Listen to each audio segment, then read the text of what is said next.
Good evening, good evening, good evening, good evening. Ah, damn. I'm never, ever going to be able to Stephen Fry the way that Stephen Fry can. Damn it. One of these days, I'm going to get it right. But, we're going to be getting into our first games here tonight in the Quake Open League Season 7 with the North American Elite. It seems like just yesterday we finished off with Season 6, and it pretty much was yesterday, but with DreamHack around the corner, schedules are all kinds of which way, so we're cramming everything together and making sure that we have not a single solitary moment that is left unquaked. Anyway, we're going to be getting started here tonight with Gelisac and Killing, and last time in the Quake Open League, Killing was actually in a match, and they were getting into like map selection and chant bans since that was introduced. Oh, thanks a lot, Lobotomy, for the sub. But Killing was in a match where they were getting into champ bans into map picks, and instead of saying Death Knight, his opponent says Killing, so Killing got banned. It was just a terrible mistake, really. Just, you're supposed to ban a champion, not a player, but we got it all sorted out. It was Death Knight we wanted banned, not Killing. So he's back, and he's back up against Gelisac now that Master Chef, I think, is done for a little while. His attention should be 100% on the game. So I'm going to go ahead and tell these guys that I am ready to go because they're on the server, they're in the lobby, they got champs banned, this time without Killing getting banned. They got maps pick, I don't know what they are, we're going to find out. I think first one is going to be Blood Run though, and so we're going to be hopping in there in just a moment. But welcome everybody to Taste Display TV. This is your friendly neighborhood Jahar, where the Quake never ends. It's always going on, forever. This is what I wanted. This is what I this is what I wished for. All right, let's get into this thing. Hey, Tail Whipper, thanks for the sub-Rooney, buddy. But we're going to be getting into it. Season 7. We don't have a whole lot left this year. This year's just kind of flown by. It's been absolutely crazy. But we've got Pie Hero covering up our champ picks. But of course, Gelisac going with a little bit of anarchy play because that's how you do. We've got Keel coming out from Killing, so this is going to be some good stuff getting into it as we get into our first map. It's going to be Blood Run, and once again, we're just in group stages, so I'm just going to that over my face as we take a look at who we've got. Rafa's in this one. Is DeHang in this one as well? No, he isn't. But we got Gelisac, we got Effortless, Pie Hero, Festive Turtles in this, Chain, Sib, Dramus, and they're going to be in different groups. I'm really happy to see everybody in these groups. Saigib, oh yeah. So it's been a fantastic kind of reunion for a lot of players, especially kind of leading into some of the team modes. But it's going to be all duel all night tonight, 3 matches, and we're about to get into our very first one. We've got Killing out of the gate here, and of course on Blood Run, those first spawns can be just about everything, like absolutely everything. So with Killing spawning up as a ranger, he actually might have had a chance to get in on that mega first, but with Gelisac on Anarchy, he's going to be the speed demon, and yeah, he's going to be showing up everywhere you don't want him to. And really the key to playing Anarchy is that real hit and run, and so we've got Gelisac hitting, running a little bit, and forcing Killing to look for 25s, and meanwhile, Killing is just seeing spam shots all over the place, getting battered around here a little bit. I'm going to go check out Gelisac because it's always worthwhile seeing what's going on with an Anarchy play. Nice. Digging the LG work coming out of Gelisac. It's going to be locking down Killing's first jump. Unfortunately for him, that was a Ranger, which allows you to put a lot of pressure on the map, but with Gelisac rocking this kind of speed and map control, it's going to be difficult to keep up. Killing, though, now that he's up on a Galena, has the opportunity to lay down some speed bumps. But yeah, he's got to be doing something like the HMG damage there. He's got to be doing something like Rails down at the Mega. Coming over the top, he can control it momentarily with the totems, but if the totem's not up there, you sure as well know that Gelisac will. Great rockets coming out of Gelisac. Killing already down to 50 health, and they might be colliding here in the recovery room. But we hear the small armor taken. Gelisac just laying the trap at the 225, so that's going to be Killing. Going to be able to get back up that 50 health. And it's going to be a very small amount of recovery, as Gelisac is even controlling away small armor here. So 10 seconds to heavy. Killing, he can be up top here, but he's only got the one totem down.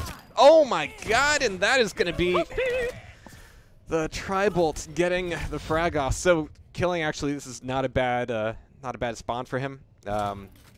getting up close and personal with Gelisack is going to be the real name of the game here. Unfortunately, Gelisack's rails are just about on point here on Blood Run, and so there's a rail knocked off of Killing already. He wants to get up close and personal with the grenades, but that first round is going to be all anarchy all the time from Gelisack's point of view. Prepare to fight. Jeez. So yeah, he certainly woke up. Where was this Gelisack when... Oh, right. Master Chef was on. Yeah.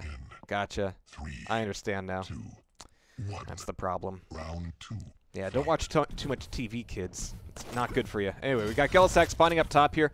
And Killing still opting for the Ranger pick. And again, there's like a few spawns that generally give you a lot of control with Ranger.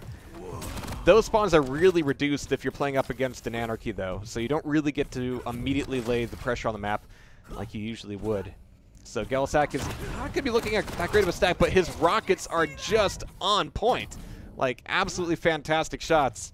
As we got Killing lasting 30 seconds in with his Ranger. Going back in for the Galena here. So really, when you're playing against somebody like Gelisack, and this would apply to Vu as well, you have to be thinking, what do I do to nullify that Anarchy? So totems are something, grenades are something.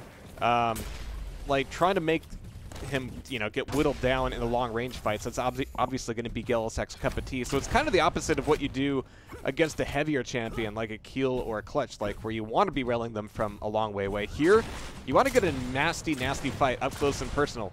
But of course, that's made a little bit more difficult by the fact that Gelisack has just been hitting everything up close as well. But, you know, make it so that the movement doesn't really help him as much. Grenades are great, totems are great, but here Gelisack is just tri-bolting back up for the heavy armor.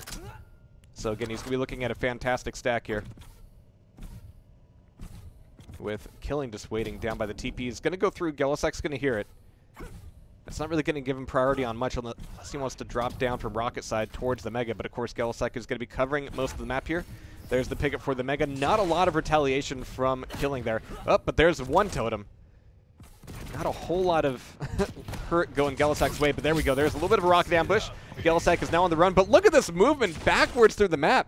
He's just so fresh and so clean. All right, so that's going to be heavy taken up, but the damage that Killing did there, that might enable him to set up for this next Mega. He hasn't really been looking at the last few pickups, so I'm not even sure if timing is on his side here. All right, but 2 seconds to it. He's going to be lurking over the top, but not doing a lot about the Mega pickup itself. So next thing, of course, to play for is going to be that heavy.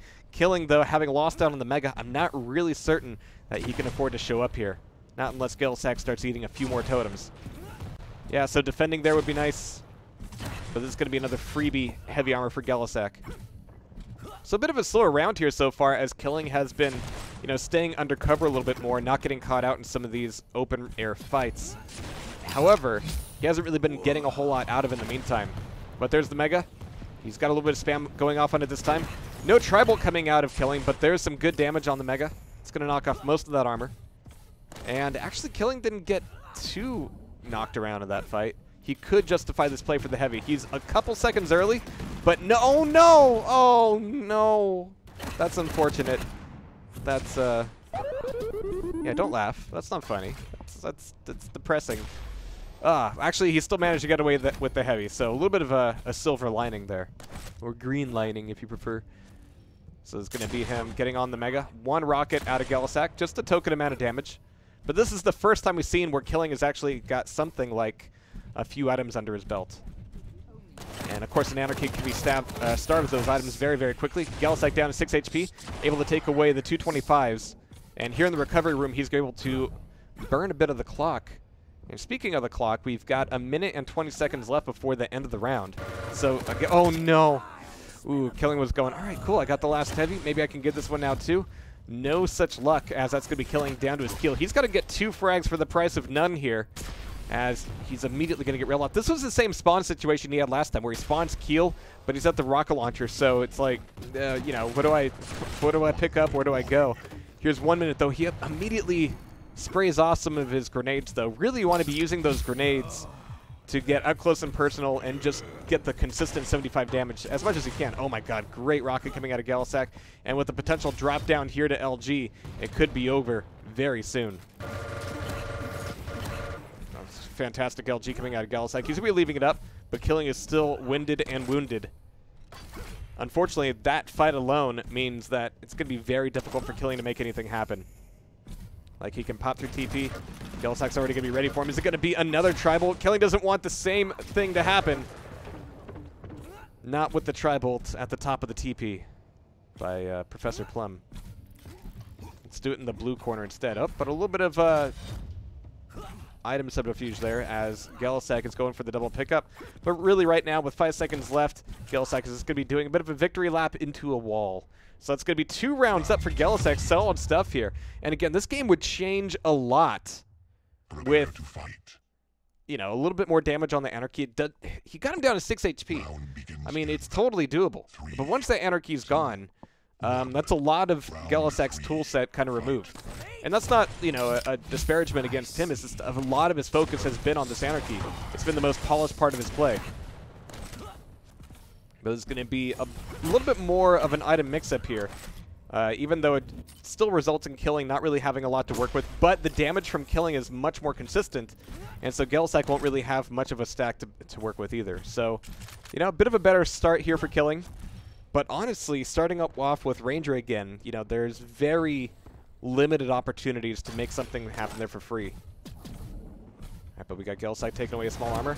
You know, again, just like 2 rockets could do it, but there's the orbits a little bit wide. Killing just eating all that LG on the way down. And looking for a way through to Mega. Oh my god. Fantastic shots coming out of Gelisac. And so again, this keeping Killing in the corner. And trapping Gelisac with rockets has been incredibly difficult here. Gelisac going quiet, as quiet as an Anarchy can, but there's the free damage. Oh my god. And yeah, Killing, he just took a lot of that armor. He just took a lot of that health. He's going to need to wait for the respawn. He really doesn't have anywhere to go here unless he wants to cross through mid and then get the 225s at the tops of the stairs. But Gelisac is going to be looking for him there. Nope, Killing is going to be ducking it out, but at the same time, that doesn't mean he's got a lot of stack to work with. No armors.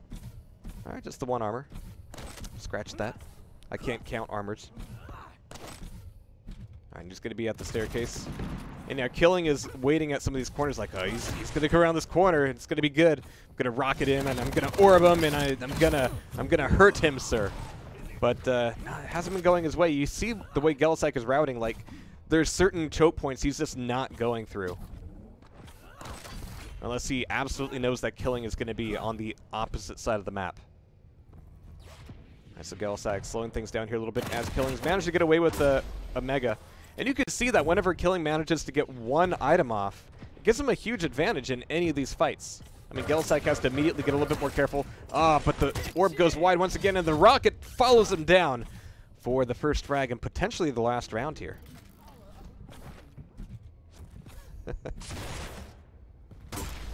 Alright, so good rails once again as Killing's going to be spawning up at the rocket launcher room, which is great because you get a rocket launcher, but you also get all kinds of opportunity to get railed off and caught off guard at the TP exit. Nicely done by Gelisac. Just precise rockets all the way down. Killing is on his last legs, his last 2 legs, his last trunk-like robotic legs. Delicious. But honestly, like, at this point, he's got to have a fairly good idea of what's working to trap Gelisac and get up close, and what's not. And one of those lists is a lot bigger than the other, it must be said.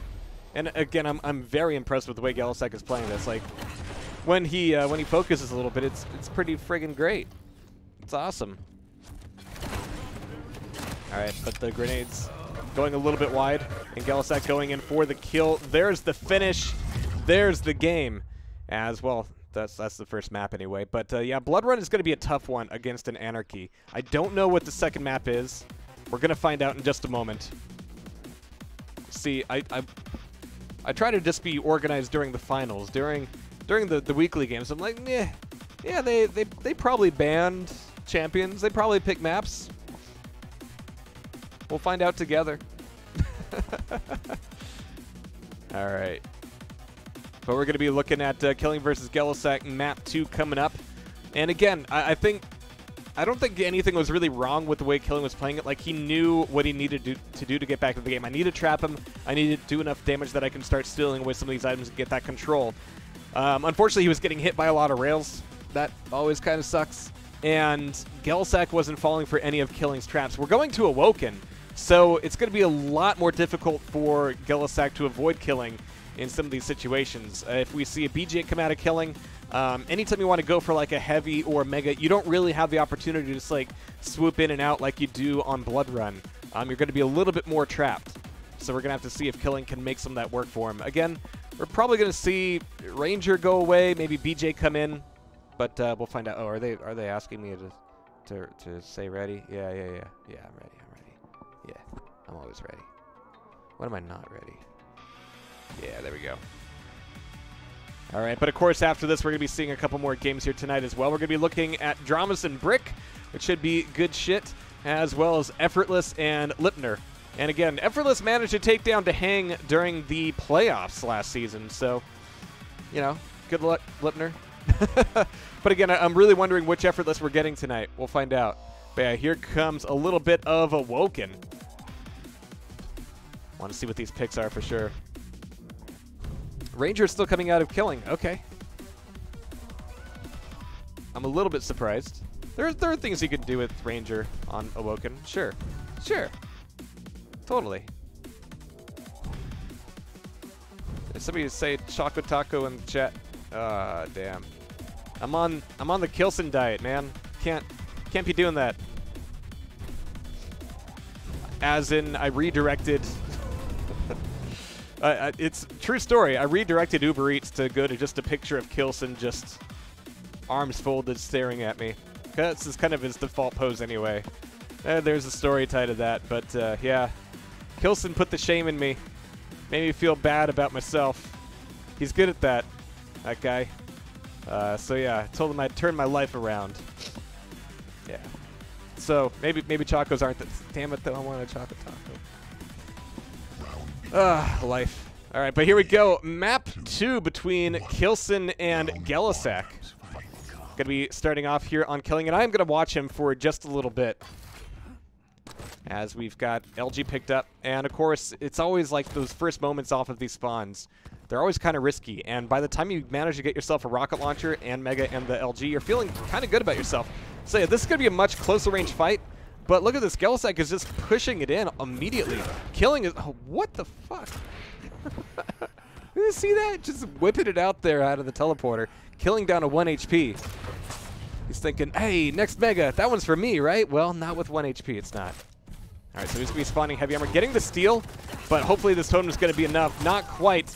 Gelisak just bouncing him around and finishing him off in that order. You got killing spawning back up as BJ. And, of course, yeah, you almost have to have a BJ here. Yeah. And, of course, yeah, here in Awoken, we've got kind of a new setup for the for the hourglasses. And that's... that cubby is really interesting now. Bit of a troll. All right, we got killing, though, managing to take down that Anarchy. And that's what I've been saying is going to be the big deal here. Now, of course, Sorlak has similar movement, but she's much thicker, a lot easier to hit. And so killing is immediately able to turn things back around and get the next rail off, making it a 1-frag game for the first round. 20 seconds until he gets his ability back up. He's got plenty of LG. He's looking for Gelisak to come around this corner, and again, he's just got to feel relieved that this is going to turn into a more normally paced game. What hasn't changed, though, is Gelisak's just god-awful aim with some of these rockets. He's just hitting dirty shots. Rocket jump, tried to deny it with the rocket, didn't quite go his way. He's still alive, though, but he's looking for a way back out. That rocket jump got him out, barely. He's going to need to recover at the banana as quickly as possible. But, of course, we've got Gelisak still putting a lot of pressure on. Killing doesn't even want to get caught and go into that second 25. Good rocket. Oh, my God. Fantastic shots. And now Gelisak's got to leave. But this isn't quite go time for Killing, unless it's going to be double LG time. Is the 2 going to be enough against the 1? Not so much. 16 HP, and he couldn't put it together. Come on.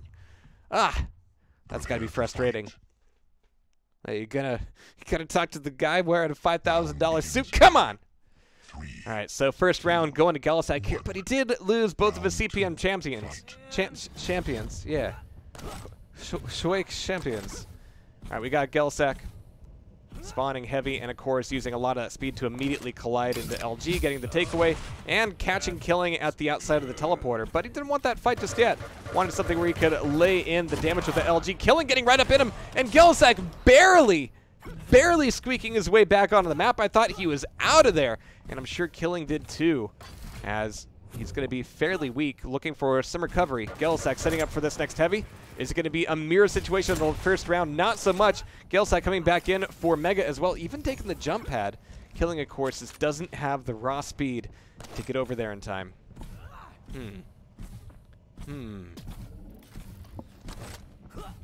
Alright, so, oh geez, Gelisac, his rocket's just zoning in on this guy like he's been playing a lot of Worms or something lately. He's able to stick a finger out in the air, go, alright, neat. Alright, so good totem coming out of Killing. Still going to be heavy armor stolen away by Gelisac. And so, yeah, Killing's, it's very tempting to use these totems to lay down the trap, but it's all about momentum here, and that's the thing that Gelisac's got going for him. It's going to be like 75 damage, sure, which is great, but how far apart is that going to be? And how much does it justify you getting in on this next time? 5 seconds to the heavy. Gelisac could leave here whenever he wants, but he's kind of got Killing up against the corner. So he's going to be baiting off the timer just a little bit longer in order to make this a double grab for the Mega and the Heavy. Oh, but actually Killing did the right thing. He got out in front of Gelisac. And there's another totem. Gelisac just doesn't care about eating these. Good LG. Gelisac's not dropped down to the bottom just yet, though. So at the moment, Killing's got the stack advantage. Can he tighten the noose? Well, with that first rail going wide, it's not good news for him, and not good news with those rockets either. Alright, so digging the rockets coming out. Killing really just wants to make it a clear-cut thing on this Mega. He's got to know it's going to be a trade, though, especially with all the spam coming out of Gelisac. A little bit obvious, a little bit telegraphed. But that means that Killing's going to be looking to set a little bit of spam down here at the rocket. Ah, jeez, but all this free damage coming from Gelisac. Gelisac. Gelling. Ah, jeez, good LG. And it's not quite coming together for Killing there. So Gelisac able to take that frag back. We got the BJ.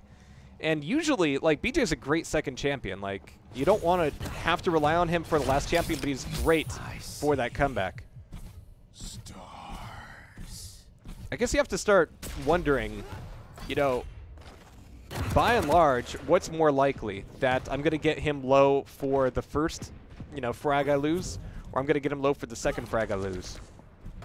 I want to say it's usually the first because it's usually a bit more of an out-and-out fight. The second frag can turn into just a bit of a steamroll time and time again. But my god, Gelisac's rockets is laying him at his feet before he even gets there. Just making that carpet a little bit redder, a little bit deader.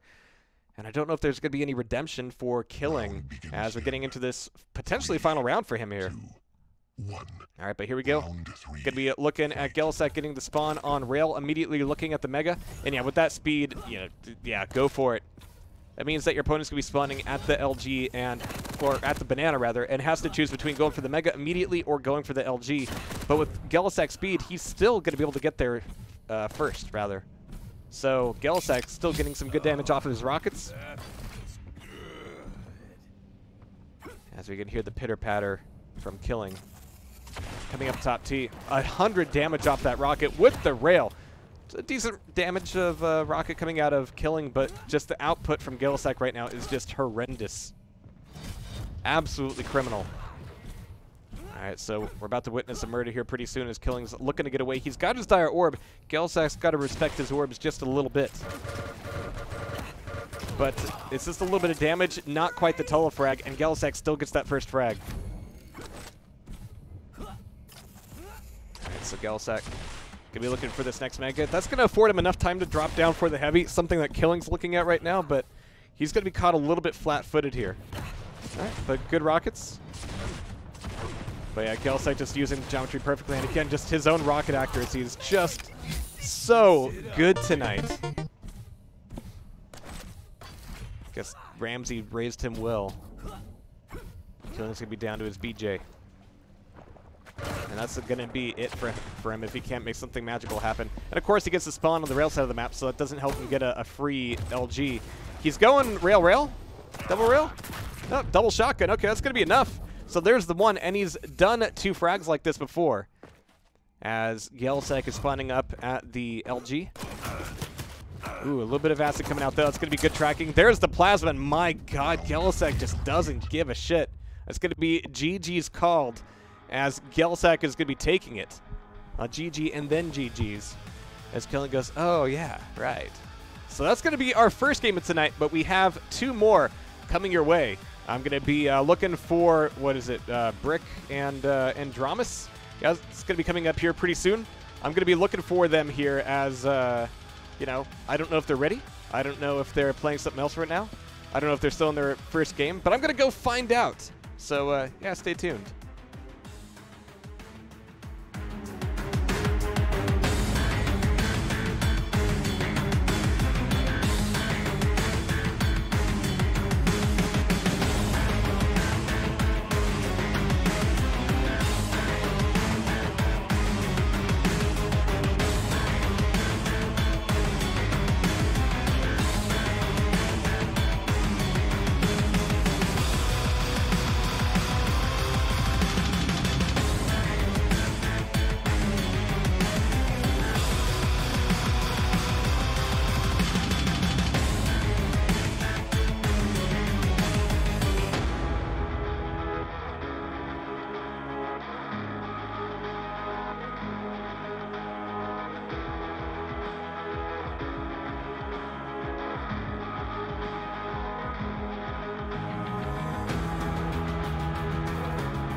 Hey, guess what? Looks like they're just about ready, so I'm going to be hopping in there with them pretty shortly. Once again, thank you everybody for joining us here tonight on Taste Explained TV. This is your friendly neighborhood Jahar, and yeah, it's been a bit of a wild ride this year. As so many events, a lot happening with Quake Champions. I mean, not only the game itself getting a little bit more developed, as it were, but we've got, you know, new game modes coming down the pipe. Slipgate tournaments now. CTF is right around the corner, I think. DreamHack is right around the corner. A lot of emphasis on 2v2 TDM instead of 4v4. No emphasis on Slipgate. And I know there's probably people out there who are butthurt about that, but not me. I'm fine. Like, yeah, it just, they're... give me CTF, you know? Just give me that. That's what I want. Just give me that right there. That's all I need. Man. All right, let me make sure I'm ready for an invite here. All right. But in the meantime, I do have a few of these codes left. And I'm going to say this all slow and shit so that people can load up their browsers and go to Bethesda.net and log in and go, oh, what was my password? I forgot my password. And oh, yeah, it was that password. And then get in and then hit redeem code because, yeah, we have a few of these. Let's do it. That's why you're really here. That's why you're really here. Oh, no, let's do, I'm just getting some news. I'm getting some messages from the field. Let's do a different one.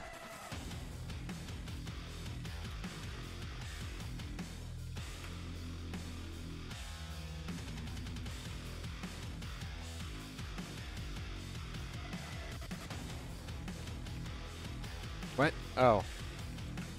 Oh, Malvo doesn't have any internet. Oh, damn. Okay. Ugh. So yeah, we don't have Lipner. I was gonna do Effortless and Lipner. Malvo doesn't have any internet. Okay. All right. I'll just do what Sanctify wants me to do. Anyway, codes. That's what's important here. Here's a code. Bam. It's not upside down? No, it's not upside down. Cool. Waka waka. There we go. Print screen that, screenshot it, clip it, save it, quick rewrite it, and then go slam it into your Bethesda.net account. And if it says invalid, don't worry, it means it worked. That's what that means. But that means that as these get used by somebody out there, first come, first serve, Yeah. First serve. Yeah, something like that. Then the Coase is gone. It's gone. Here's another one. Bam. Yeah, there you go. Thick codes. Shake it, baby. Yeah. There we go. It's fleeting like the wind. All right, do I got an invite? Awesome. Yeah, but yeah, I think we'll do Killing and who was it? Death Row. Okay, after this game. So we're going to see Killing again tonight because Lipner isn't here and Malvo has no internet. Man, I don't get it. It keeps on happening. All right. We got these guys here. I'm gonna just tell them that I'm all set. Yeah. Are we doing Corrupted Keep first? Awesome. I love me some Corrupted Keep. Just trying to neaten my desk up a little bit after I made a total mess of it. Like, I mean, they just get everywhere. Like, you wake up, you roll over at night, and you go, ugh. Like, what? Like, ugh, what is this? Why? So much trouble for like 16 characters. Like, I could have this on a spreadsheet. We could have it on a raffle. But that means I would have to type in every single one of these. And ain't nobody got time for that. So this is how we do it. Bam! There's a third code before we get into our next game. Because I've told them I'm ready. Alright, cool. So I hope somebody got that. And hope more than one person got all three. Unless somebody's like really prepared, has a system, and is just like ready. So you deserve it at that point, in my opinion. You've done the diligence. All right. What are these guys saying? Squinty vision. I'm crying real man tears. Oh, they're still doing their picks and bands? All right. So we got Clutch out and Ranger out. A Ranger ban. All right. Most bread and butter guy around. Goes together with Duel like peanut butter and bananas. Actually, sounds really good right now. No. Remember Kilson. Remember the single tear shedding down his cheek. All right, so we're going to be getting our map picks here as well. So yeah, don't know if we're getting into Corrupted Keep first. I would certainly like it. All right. And yeah, props to Marky for the tunes here. Could be rocking a few of them. I didn't know until today, and I feel a little bit embarrassed to admit this, that I didn't like know something. Yeah. But he had done a cover of the Blood theme song, and it's really good. Like, nobody covers Blood stuff. Nobody cares about Blood. Thanks, Pazzy, for the sub. But no, Marky did a fantastic cover of the Blood theme. It's good. It's very good. I'm on Blood 3 so bad. Like, it's never going to happen. Nobody knows who owns the rights. Like, probably WB at this point. Probably. But Monolith is not going to be making a Blood game anytime soon. They're going to be making the Shadow of the Armpit of the Crag of the underbelly of Mordor for the rest of time, really. Which are fine games, and Monolith, even after being acquired by WB, has done nothing but phenomenal stuff. But I want some Blood, man. I want Caleb back. You know? Just like No One Lives Forever. Yeah. Yeah. That's even more in rights limbo than Blood is. Like, it was Blue who called them up, who called up Activision a few years ago and was like, all right, what's the status of this IP copyright? And they're like, ooh, what's that? No One Lives Forever? Massively popular? Was a very popular franchise for you? Very successful one? You know? Just... And they're both great games. Like, the third one was a Contract Jack or whatever. I think that was done by somebody else, just like the third Fear. Funny how that keeps happening with their franchises. We're going to have 2 good games. Let's not talk about Blood 2. We're going to have 2 good games, and then a third party is going to take care of the third installment of the franchise, and it's going to be terrible. And nothing at all like the other 2. I don't understand how that keeps happening. But yeah, No One Lives Forever, No One Lives Forever 2. I really do want to find some time someday, I don't know when, to sit down and do some Let's Plays. Are those still a thing? Like, do people still watch other people just like stream single player games? I never watch it. but like a long-form retrospective on like the major Monolith titles. You know, do your Blood, do your No One Lives Forever, do your Fear, all that good shit. Because Monolith is like the like big single-player FPS developer that nobody really talks about much anymore. Yeah, I mean, yeah, doing a No One Lives Forever Let's Play would largely be cutscenes, because there's a lot of just really, really good ones. But all the level design is really cool, too. Like, not only do the locations change, but the actual, like, gameplay changes so much. It really kind of brought in that spirit of, like Rareware adventure games where, you know, the actual thing you'd be doing in that level would just be wildly different all the time, and it's so good. And No One Lives Forever 2 is, like, incredibly polished. The first one has a few rough edges, but No One Lives Forever 2 is, like, it's crisp. Oh, it's jeez. I've already told him I'm ready.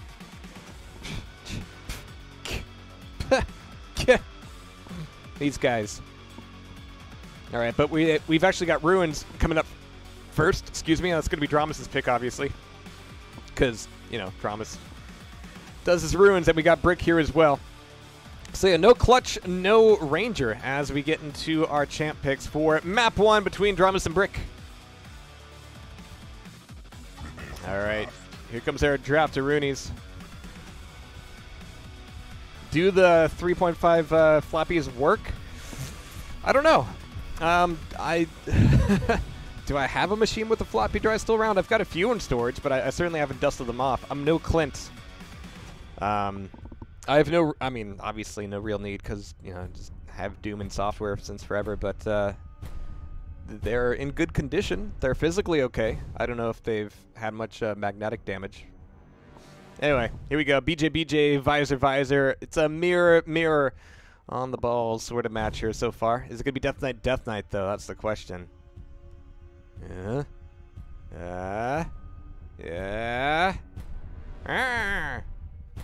No? Yes? Come on. Pick Skeletor. Pick him. Oh, it's going to be Athena. All right, cool. So, of course, during the last season of the Quake Open League, Athena had come out mid-season, and as we do, we just make sure that we don't let a champion in who wasn't there for the whole season. So we update our rosters from like season to season. It makes sense. It makes sense. But it means that this will be the first time I'm actually seeing Athena in a Quake Open League duel. So yeah, we got visors touching, railguns touching. It's totally fine. Oh, he's got the Quake 4 machine gun too. All right.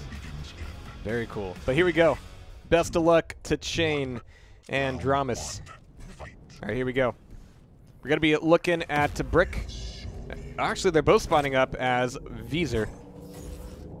And do they both pop Piercing Sight? I don't think Dramus has just yet. Oh, he's going to be getting the first damage off, regardless of the information that Brick had at his disposal. It's going to be Dramus laying in the pain here on Ruins. And, of course, Dramus has got Ruins down to a science. You could see Brick after that first shot going, ah, dang. Well, at least he's gone away. Ah, dang. He's still there. So we got Dramus with a very quick first frag on Ruins. Oh, fantastic shot. It's going to be knocking him down. Denying the Mega once, twice. And it's going to be Dramus getting the pickup for the Mega. And Brick just kills himself on his face. Just, you can laugh at that one, little doggy. Because, oh my God. Oh. 911? Could we get an ambulance, please? Because that was just disgusting. That was South by Southwest plowing into the crowds. Disgusting. Holy crap. All right. Jeez. All right, so Dramus, bit of a slower spawn this time. It's going to be delaying that Mega quite a bit here. And it's interesting, we saw a lot of players a couple months ago, both players would delay a lot, and then this last month it's been like, what's the point, man? Like, just pick it up and let's just get on with our lives instead of them both being delayed like 10 seconds. But this is a long delay from Dramus. He's got to have a very keen sense of how the game is going and where Brick is going to be going in order to prevent that from getting picked up by him. But now, he can collapse in on this heavy technically. However, in the last few moments, he's taken some damage from Brick. That makes it a little bit more dangerous to be showing up here. But there's the rails coming out. It's going to be traded off. Dramus is railable. And because of his misadventures, there's still 3 seconds before this Mega comes up. Is Brick going to show up, though? He's still going to be at Nail Gun, allowing Dramas to get back out of here. Good rockets coming out. Dramas, fantastic stuff. And he actually misses maybe the easiest rail in the world. But he still gets away with it with 1 HP. They're both so weak here. I can't believe Dramas had 1 HP after that miss, though. Jeez. All right. Dramas is going to be looking for this next Mega. So far, his cycling hasn't really backfired against him, and usually that's the problem. Like, if you really put a big spin on one of the items and then you die, then guess what? You just lost all the control. But Dramas has at least been able to taking away the Mega here, if not the heavy. He's looking for the clean swoop through. Could be listening for the pickup. There it is. Looking for the play up the jump pad. And Brick is not keen to give it to him. Yeah, he just finished his piercing sight, so we saw him up there. I know. I know what your game is. Ooh, good rail coming out of Brick. Dramas looking for his own angle here, but he's just going to have to be happy with the Mega he's got. And immediately, just more damage coming out of Brick, and that's going to be 2 rails in a row just before Dramas can even duck into cover. So very similar to the last round, just before you even know it, they're just on you. And of course, Brick, you're getting in this first rail, but here we got Athena coming out. She's able to make a quick getaway, but a getaway back out to, well, not a very happy place if you're looking for recovery. Woohoo! Yeah, I'm going to be hearing a lot of that from now on, I think. All right, but here's the drop down. Brick eating a lot of damage down the jump pad. Wasn't expecting that one. Still looking for a rail, but look at this play here from Dramas, using the hook to immediately snag a little bit of pavement and even up the damage here. So Brick and Dramas, no frags just yet. Both of them coming down to none health twice now over the last few fights. So Brick's able to take away heavy. Mega's gonna be coming back up for Dramas. And Brick could do himself a favor by getting up to 100 here. But he also doesn't have a rocket launcher here either. Oh my god, Dramas was looking for the sneak through. Just ended up getting a lot of nails to the face. And there's a close range rail from Brick. Would never recommend it, but it worked out well for him there. 19 HP, and surely Dramas with the BJ now is looking to retaliate that frag as quickly as possible. But Brick is diving down here for 25s. Heavy's going to get taken. Brick going, don't want to be there. But if Dramas caught wind that Brick had dropped, he's going to know that Brick cannot show up to this Mega. Not safely. So that's going to be a double item pickup for Dramas here. Brick now immediately having to go into hiding after this frag. And that's one of the things that's really changed over the past few patches, is that you've got so many more situations now where, cool, yeah, you got the first frag or maybe even second frag, but you almost have to give up Mega and Heavy because you can't do it. It's just not worth it. I mean, timing your frags ends up being a really important part of that too. But Brick is going to be looking at both items coming back up. It's going to be Dramas getting the pickup for Mega. And here's the trap, but oh, why the piercing sight? Yo, he's right there. He's right there. He's not going to hide. He's not nixing. All right, but there's only the 1 frag, so Brick still has 1 in the lead. And he's got his own BJ up to help, defend off. So Dramas is going to be looking for him desperately, looking everywhere, except where Brick happens to be. I guess Brick is just doing his best wall impression right now. All in all, it's going to be Dramas still chasing, still looking for it. But Brick is just another one in the wall as he's able to ghost them completely and tie the rounds back up 1-1. So, bit of a grind there for Brick, but he made it work out. Round begins in Play no one lives forever. 3, 2, 1. All right, here we go. Round 3. So with everything tied up here, we got Dramas coming back out, starting off as Athena this time here. All right, so with Mega and rockets taken. And I do think that Dramas is always looking for new ways to kind of short search, just bare routing on this map. But when it comes to combat, hooking directly at your opponent is not always the thing to do, especially if they've already got a shaft out. So Brick didn't take a lot of damage in that fight. Still going to be a bit of time before these items come back up, and Dramas could potentially make some trouble. Not going to happen. As Brick is able to get back out of here with the heavy. Mega's going to necessarily go to Dramas, though. There's the pickup. Wasting no time with that one. But now Brick is laying his own trap. And it's going to be 1-2 good rockets. And even with the doubles coming out of Dramas, like, he just cannot get the angle. Fantastic stuff out of Brick. Like, perfect rocket, perfect flick up, perfect follow-up. Could not have done any better there. So that's the real cream of Quake Champions Duel, I think, is just laying those traps and being able to execute on them. Get a little bit clever, get a little bit quiet, get that suspense, and then, well, make shit like that happen. Fantastic LG coming out of Brick. Didn't get bounced around as much as Dramas did in that last fight, so he was able to take the round back, now taking the lead. We don't see Dramas take a loss on Ruins of Sarnath too often. But, you know, anything could happen. Alright, so Brick getting the spawn on Heavy this time around.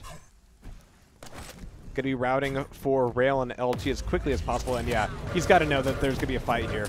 Dramas is usually all about getting those weapons first, but it's going to be a mutual frag. As Dramas actually gets the much better spawn, able to take away the rockets, take away the LG and Rail, and put some pressure on before the items even come back up. So that was like right at what the 20-second mark, or rather like the 12-second mark. Plenty of time before either Heavy or Mega come back, which means they've got a bit of jockeying for position to do to decide who gets what. But it's going to be a fairly clean trade. But right now, Dramas is one frag in the lead. I don't know if he's the kind of guy to try to sandbag for an entire 4 minutes, but he's got to realize that he's got a lot going for him right now. Especially being one round down. If this one goes to Brick, well, I don't need to tell you how that works. That's just math, isn't it? All right, but here comes the dualies again. Great shots coming out of Brick. Clean stuff. And that is going to be Dramas down to his last champion on Ruins of Sarnath. Could Brick put this together? And he's got Heavy, certainly. Dramas is able to take away the Mega. With the items in sync and the frags happening when they are, there's not a lot of opportunity for either player to take full control. But Brick going quiet. Wants them back right into the rockets. Didn't take any damage there. So that's just free. But Dramas is able to escape back up to the cake button, allowing Brick to come back in for the Heavy. He's expecting a bit of a fight here, though. I don't know why he would. Because, yeah, both Mega and Heavy are coming up at the same time. The safe money is on Dramas picking up a recovery item and staying alive for sure. He's got plenty of time to make traps happen against Brick. For now. This is, you know, how time works. Just keeps on going, you know. That's never mind. We got Brick here, lurking down below. And he's one frag in the lead. And he's still got a lot of time to sandbag if this is going to be the way it is. Again, like, at the beginning of this round, Dramas certainly had a lot going for him, but losing those two frags so quickly. Here comes Dualies on Dualies. Brick getting back out of there, shoved back into top T. And Dramas just puts it in with the railgun. Very close range there. He had rockets, but I guess he didn't want to splash himself. So he's at least pushed things into overtime. And with Brick at the super shotgun, dropping down a little bit blindly here if the fire doesn't go his way. Yeah, that is going to be a tie-breaking round on Ruins of Sarnath. Dramas coming back into it here. So yeah, the cake button is that shiny brick up at the top corner. If you push it, it gives you cake. It's a true story. I'm not making it up. I didn't even know. But push it, gives you cake. Results may vary. All right, so Dramas again figuring out a little bit of how to route Athena at the very beginning of these rounds. Swinging right back into the LG room is great, and you do get a little bit of a speed boost for it, but it does get you a little bit flat-footed once you're out of them. You only get the 3 charges, really. So if you use 2 of them to get into the room, then, well, you know, again, I'm not going to do math for you. All right, so just using it to get in here for the fight with 3 HP leaving it. And Brick is going to be happy to leave as well. Dramas is expecting a little bit of retaliation here, but looking at this Heavy, it's going to be a clean pickup. 2 seconds to Mega. Brick is going to be on that. Yeah, you can hear the nails up top. Dramas is looking for the 25s around. And there are fewer hourglasses on the map here this time around. So that really only affects things like, well, everybody but Athena. Like, you can almost always have a hook available. And Dramus is yeah, going quiet here even before the first frag, but he doesn't even have a full natural stack. So a few pounds shy there. But here comes Mega. And it's going to be a clean trade. Just about at the same time. Huh! Just wanted that hourglass, I guess. Alright. But he ends up taking a bit of splash. He's going to need this, yeah, this green armor. It's all green. 10 seconds to heavy. But between the two of them, it's going to be about figuring out, alright, did he go heavy or is he still up at Mega? Do I hear him down there? Is it worth this? Oh, if that rocket gave him a little bit of info. But he heard the splash damage down below. So it's going to be a clean trade. Drum's putting a little bit of delay on. Alright, so there's the power play. So that means that the next thing that Dramus has really got to show up for is that heavy. Even getting into a fight before the next heavy comes out might not be the best thing for him. Like, oh my god. But with this rocket damage, who could resist? It's going to be rocket damage coming out either way. And again, hooking directly into Brick seems to be no problem for him as he's able to shut Dramus down. And this is where things get dangerous, because if Brick gets this heavy, like, yeah, even eating that rail. Oh, nice. Like, he can show up here to the Mega. So Dramus was able to delay a little bit with those rails, but it's not going to give him a good position. He's trying to chase it in here. We got a whiffed rail coming out of Brick, though, and it's not going to be going his way. Dramus takes the frag back to tie things back up. Really ballsy play, but, you know, what else could he have done there?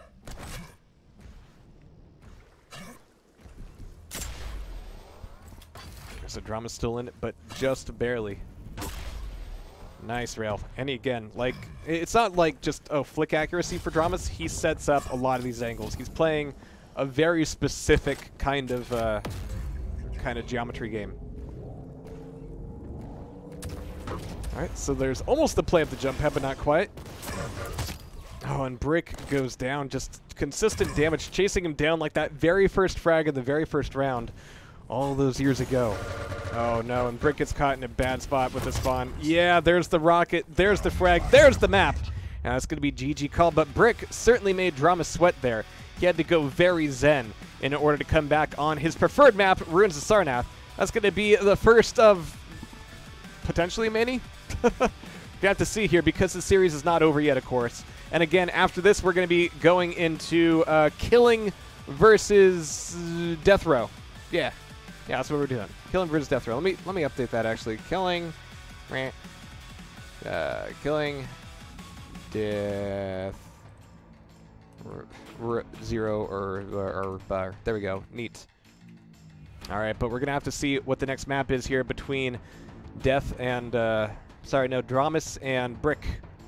So I want to say Death and Dramus. Like those two match up against each other all the time, and I like the alliteration. Death and Dramus. Dramus and Death. And we got Brick and Dramus. Drick? Bramus? Yeah, doesn't really excite me. I've heard better. Is Athena viable for duels? Yeah. But, again, just like going directly at your opponent. Like, play more Quake 2, honestly. Like, that's not a good idea. You don't want to do that. That doesn't help you at all. It's no fun. Alright, are they asking for, what's the deal? What's the deal? I'm ready. I'm so ready. Like, they decided the map, obviously, right? Okay, yeah, it's going to be Awoken for map 2. Cool. So, yeah, let's see if Dramus wants to bring Athena into Awoken. I don't know. I think in Duel, she's probably really good on maps like Blood Run, Veil, Molten Falls. Yeah, something with a lot of verticality. Blood Covenants. But no, we've had relatively flat maps, and now we're going into a really small one as well. So let's check it out. And again, no Ranger, no Clutch.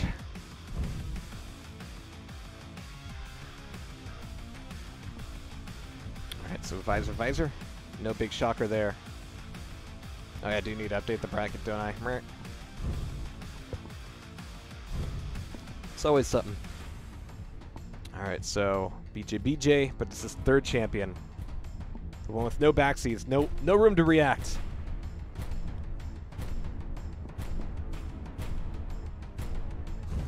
Dramas ends up getting Galena. Okay.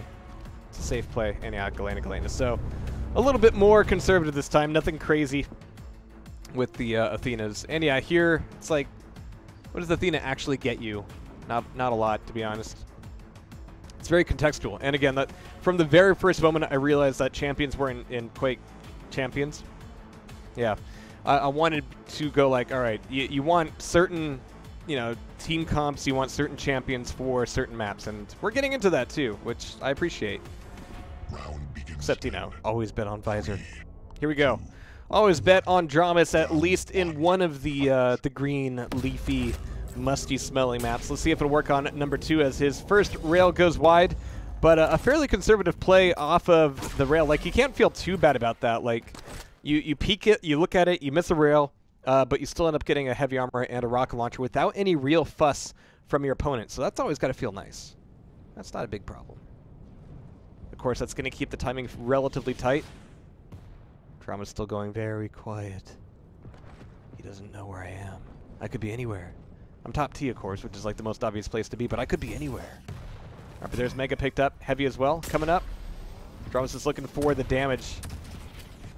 Nothing traded off between them at all. Nothing. Like, none. All right, so close range. So they're just going to get a little bit mad at each other. And Dramas ends up getting a little bit of better deal with his rockets. And with 10 seconds to Mega, we've already got Brick setting up at top T, but eating all this shaft coming around the corner. A blind corner and a blind frag there as Dramas takes number 1. So Brick going BJ number 2. I appreciate that. But the starter machine gun just isn't what it used to be. We're right back into Q3 territory as this next frag comes Dramas' way. So good way to start off the round for him. Nothing too crazy. And again, like the first 10 seconds of Awoken can get stupid crazy. But this has just been good fundamentals out of Dramas. So Mega coming back up, and with the 5-second gap to the well, I mean, sure, you could just not pick up the Mega immediately. But with that rail, yeah, Brick has got to leave. Yeah, he can't take another one here. And in fact, can he get away from this fight? Good rocket jump coming out of Dramas. Brick is certainly up against the wall, and now he's going to be part of it. Yeah, that's the joke I wanted earlier, finally. Thank you for letting me workshop it, everybody. Had to iterate on it and grind a little bit to get there, but we made it together. But first round, go to Dramas. 2, 1. Round 2. Ooh, and Noodles has showed up. All right. Well, we got one more game after this. All right, so Dramas spawning up, and again, fairly conservative on the first pickups, but immediately kind of getting into the spam fight, playing for that position. But look how delayed that Mega is. Dramas doing something very similar to what he did on Ruins for one round. It's like super delay it and just make sure that my opponent never really has an opportunity to even look at the Mega, which on Awoken is a lot harder to orchestrate. But it worked out for him. As it stands, there's like 6 seconds to Heavy, and if Brick is thinking, oh, Mega's coming up now, then, yo, Dramas, I mean, like, you can, like, nothing, okay. All right, fine. Nothing really came of that. He's getting a lot of free damage off these rockets, though, so yeah, push in. Great rocket coming out of Brick. There's the drop down. Not quite the time to finish off with machine gun. Like, Dramas thinks he's done a little bit more damage than he actually has. They're actually even on the stack, but that's not the way Dramas is fighting this. He's like, oh, I got you now. You with your 10 health more than me. I got you. Oh, good rocket trade. Is Dramas wondering, like, how does he have so much health? Did he mess up his count of, like, both items and just, you know, numbers? Yeah, Dramas is going to have to run this thing back here. Nice. Yeah, he's kind of stuck up against it here. 19 health and he's still pushing in. Like, all right, cool. This whole time he's been acting like he's really got a lot more in control over Brick than he actually did. So that's going to be first frag going to Brick this time around. Some good damage on the corner. Brick might even be able to turn this into a play for both the Heavy and the Mega. Nope, but it's going to be a good rail after the Mega's picked up, so that's going to be a good chunk of it knocked off. And he baited the dual wield too, so not a whole lot coming out of the dual wield at this point. Hey, Amp, thanks for the sub. Alright, so popping back through TP. Brick is just happy to be the shooter on top of the rooftop right now. Just picking targets idly. Like, oh yeah, I'll shoot you there. I'll shoot you there too. No big deal. You can still take the heavy if you want. I just want to shoot you. That's all. But he hasn't taken the heavy yet. We've actually got a little bit of delay being put on that. A lot of delay. So much delay. All the delay. There it is. Okay. It's going to be up to Brick to see if he can undelay this. I'll be here all night, folks. All right, we got the dual wheel coming back out again, but again, a little bit sooner than maybe Dramas needed to. And Brick is able to kind of kite him a little bit. Oh my god, and nailing him to the corner. It's always the doorways that get you, but Brick's rocket certainly had something to do with it. Brick can certainly take this round back.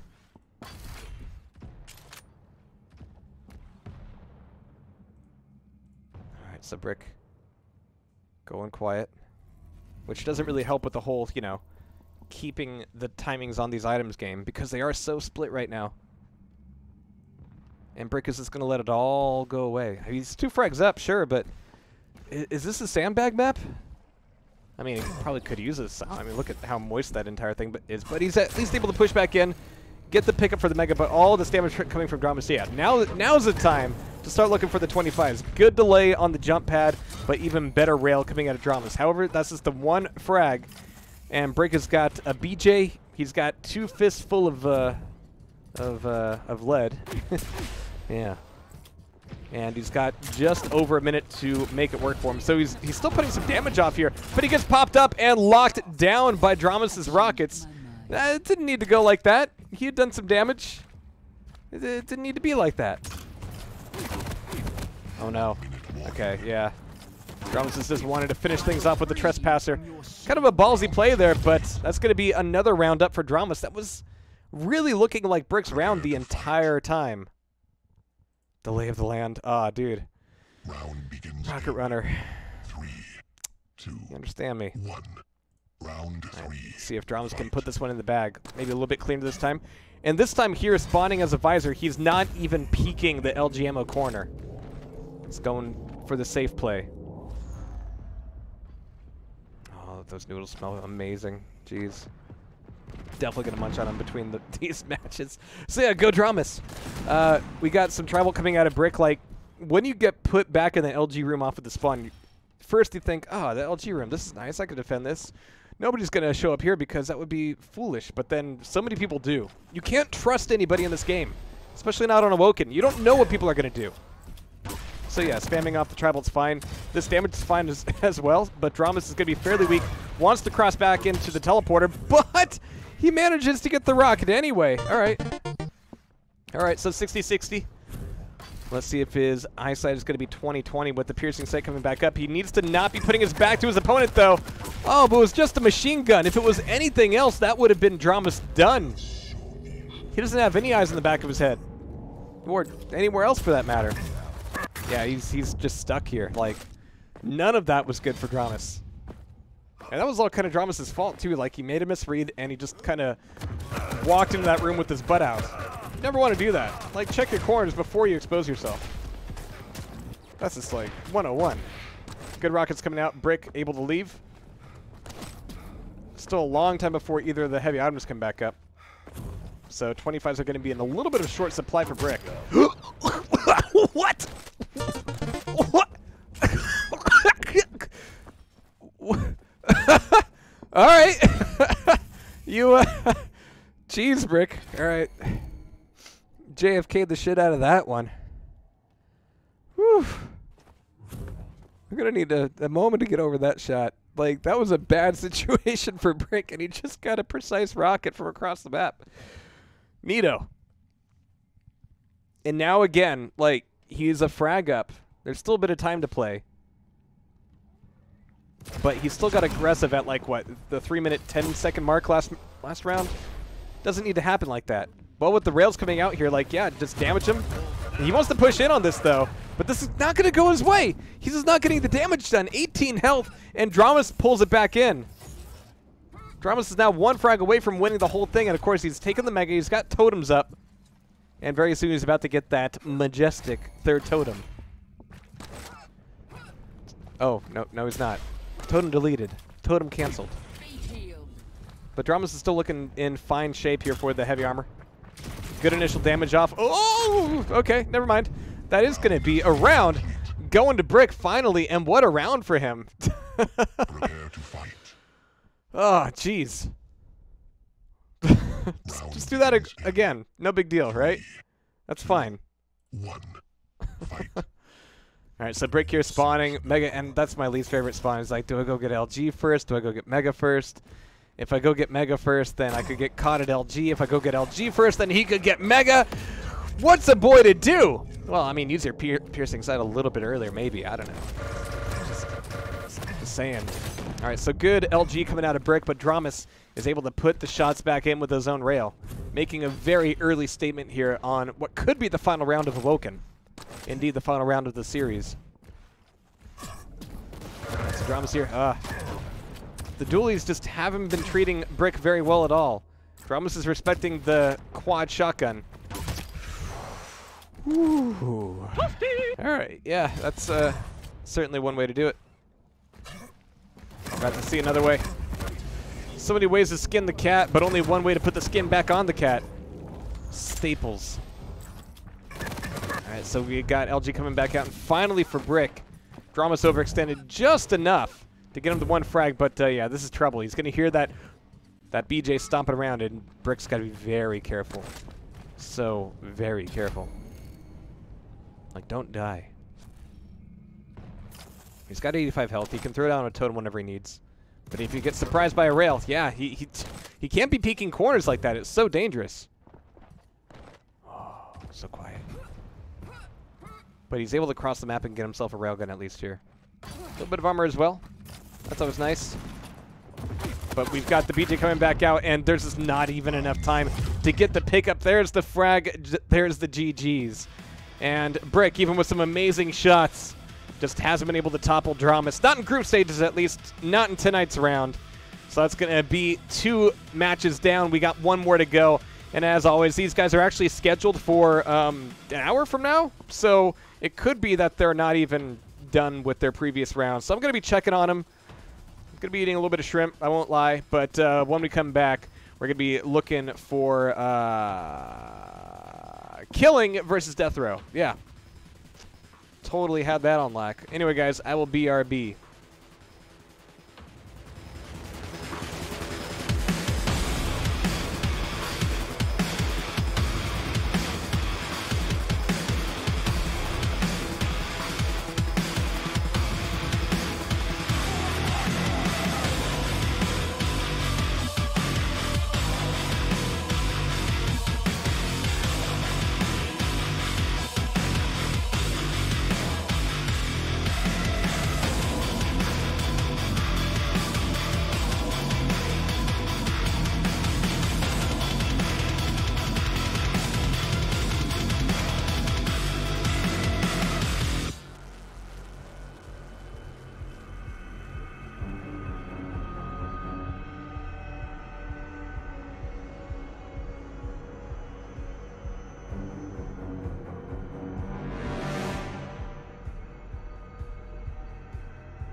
just as a small update, I'm in a lobby with Death Row right now. We're just waiting on the result of Killing versus Rafa before we get Killing in this server. And in the meantime, I'm eating some shrimp. Yeah. Oh, I needed that. That was good. So yeah, I threw up a timer, but yeah, you could shoot the shit a little bit, I guess, while we got some time. Yeah. But you know, I do have codes as well, so I could just give away some codes. You know, we'll do my best party clown impression, just wow the children until the real entertainment shows up. I won't think about that too much. But here's a code. Yeah, bam. And again, big thanks to Marky Music for the music. So thanks for the music, Marky. Yeah. Didn't you do something for LGR as well? It's cool shit. Alright. Yeah, just gotta tear these up. Oh, I'm just still just really enjoying that shrimp. That was that was nice. Alright, but we'll do another code here.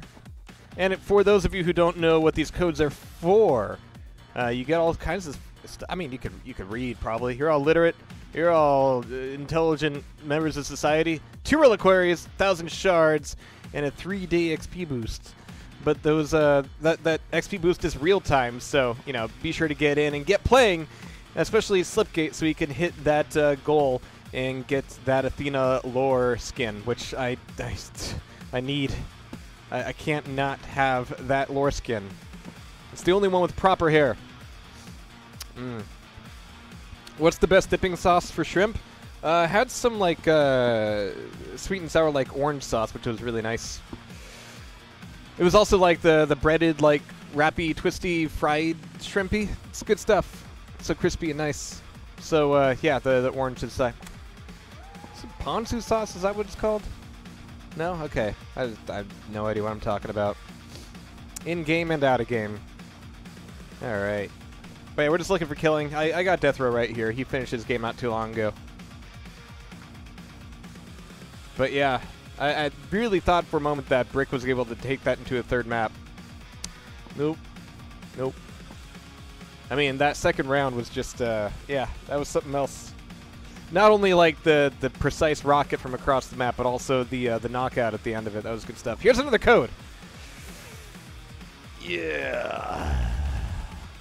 Let's go ahead and slam that in your account slot. Right there. Just like that. Yeah. All right. Almost out of these. Almost done with them.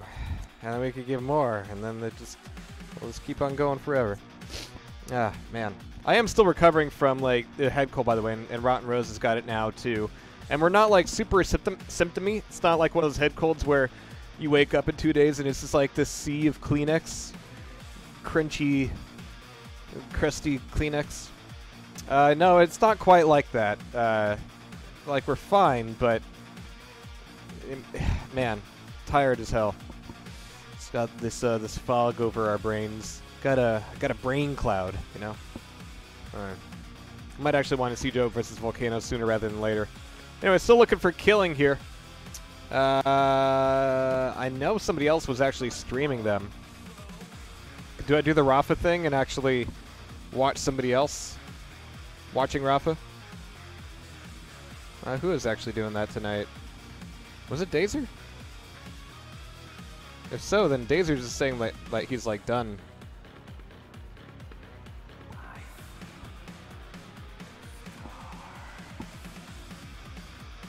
I have no idea.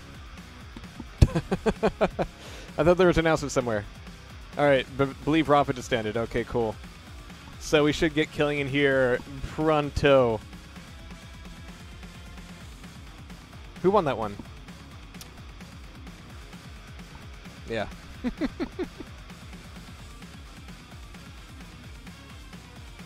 Brain clouds from gluten. Yeah, probably. Probably. For those of you who haven't seen Job versus Volcano, it is the best Tom Hanks movie. Ever. Ever. Just, the best thing. Hey, Marky, thanks for hopping in. Was hoping the tunes would summon you. And, I guess I'll out myself and repeat the embarrassing thing I found out today. I didn't know you had done a cover of the Blood theme, and that's really fucking cool. I had no idea. I was like going through the list. I was like, the Blood, really? Somebody did that? Because nobody cares about Blood. You know, it's one of those games that just, it's not forgotten. It's just unloved. There's a difference there. Man, just Blood's so good. Blood is, you know, I play more Doom, I play more Quake, but Blood is the thing that actually, like, carried on from what Doom was doing gameplay-wise, even more than Quake had. And, of course, Quake had fewer enemies because of polygons and all that. But really, Blood, like, iterated on things like in terms of pacing, in terms of TTKs, enemy behaviors, level design. Ugh. Everything's so good about it. I prefer Blood to Duke Nukem, honestly. I prefer Blood to any of the other build games. It is the best build game and very nearly the best first-person shooter ever.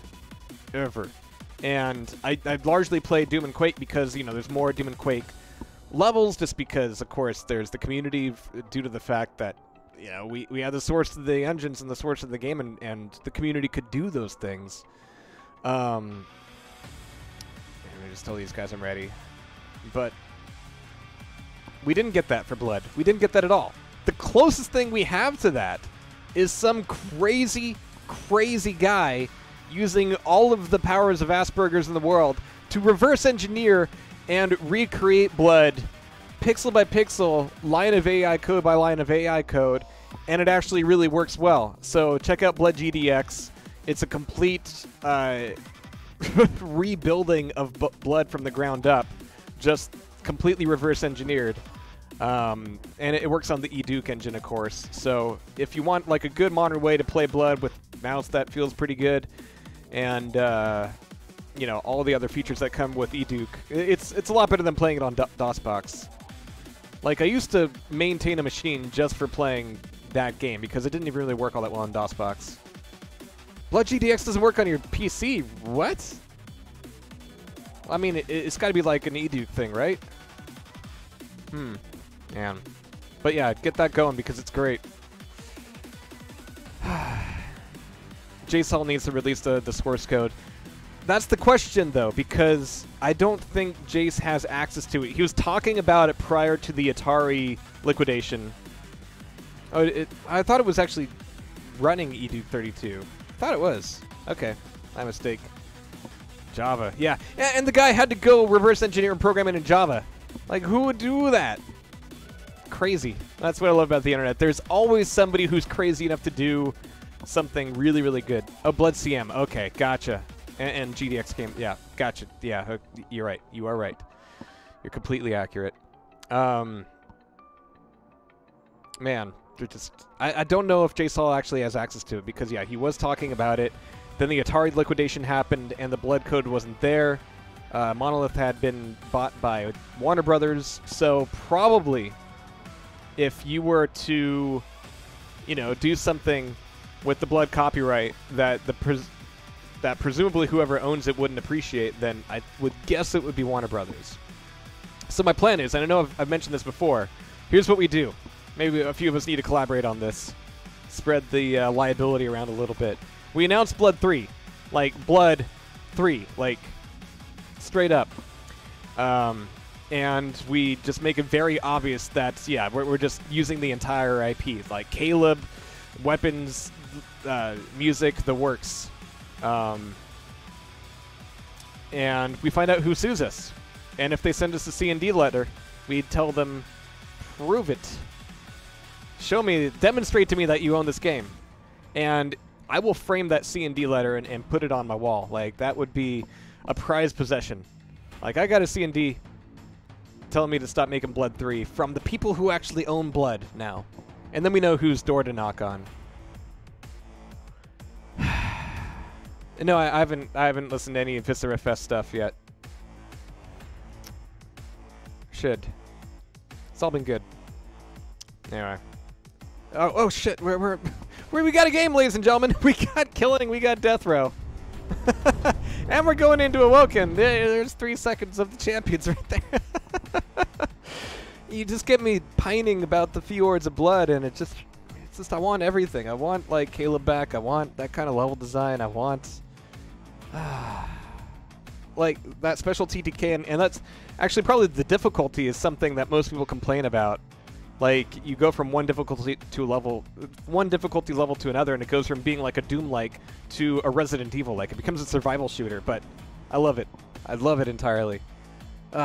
Anyway, here we go, guys. On Awoken, we've got Killing, we've got Death Row, the final game of the evening. And, of course, Killing, he's been through the gauntlet tonight. He's in the same group with Gelisak and Rafa, and he's had to play them both back-to-back. So my condolences to him right away. But maybe Death Row will be a little bit of an interesting match here, I think. Death Row, of course, has been playing out of his mind lately. But here at the QL, there's no rest for the wicked. And yeah, Killing got him banned just in time. So we're good now.